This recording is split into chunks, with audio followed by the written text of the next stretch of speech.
Gumawa ko ng sa Bangladesh.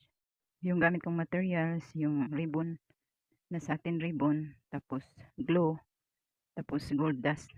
Bago ko siya binuburan ng gold dust, pina-outline ko muna siya ng letter na Bangladesh para madali na lang siyang budburan ng dust. Yung outline, lagyan mo na ng glue para pagbudbud natin sa dust, didikit na siya. Yung mga lumagpas sa letter, pagka tinayo natin yan, dali na lang siyang matatanggal. Yung mga natatanggal, gamitin pa natin doon sa ibang letra. Glue saka dust lang hanggang matapos natin. Tapos niyan, patuyuin. Kinaumagahan ko na siya i-check para tuyong-tuyo na siya.